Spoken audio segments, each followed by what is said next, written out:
పారేద్దాం, no doubt. ఎవడు తప్పు చేశాడు అనుకున్నా వదిలిపెట్టాల్సిన పనే లేదు, నో డౌట్. కాకపోతే బ్యారేజీ మీద కుట్ర అనేది ఇప్పుడు చెప్పడానికి బాగుంది. తెలుగుదేశం పార్టీకి సంబంధించినటువంటి కార్యకర్తలు నమ్మచ్చు, మత్స్యకారులు నమ్ముతారా లేదా మామూలు జనం నమ్ముతారా? ఇంకా అదే పాయింట్ని పదే పదే తీసుకువెళ్ళి చెప్పడం వలన ప్రయోజనం ఉందా ఆలోచించుకుంటే బెటర్. ఎందుకంటే ప్రకాశం బ్యారేజీని ఒక పడవలతో గుద్దేస్తారు, ఆ గుద్దేస్తే బ్యారేజీ కొట్టుకుపోతుంది, దాంతో లక్షల మంది చనిపోతారు అనేటటువంటిది పబ్లిక్లో నాకు తెలిసి నాకున్న అవగాహన మేరకు 100కి 70 మంది నమ్మరు.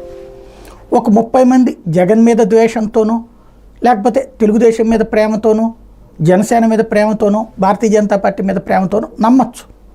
కానీ వాళ్ళు కూడా మనసులో ఫీల్ అవుతారు ఏంటిది అనేటటువంటి పాయింట్. ఏంటంటే వరదలకి సంబంధించిన దాంట్లో ఏదైతే బ్యారేజీలని గుద్దేయడానికి ఆ వరదలో ప్రత్యేకించి పడవల్ని ఇసుక తీసుకొచ్చుకునేటటువంటి పడవలు, పోనీ ఇసుక తీసుకొచ్చే పడవలు నిషేధం అయితే మొత్తం నిషేధించి పడేయాలి.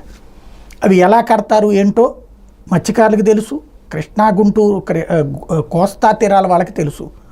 మనది ఎక్కువ ప్రాంతం, తీర ప్రాంతం ఉంది కాబట్టి పడవలతో బ్యారేజీలు కొట్టుకుపోతాయి అనేటటువంటి వాదాన్ని చాలు ఇంతకుముందు చేసేసాం, అంతకు మించి ఇంకా చేస్తాము జనం నమ్ముతారు అనుకుంటే ఇక ఎవరిష్టం వాళ్ళది.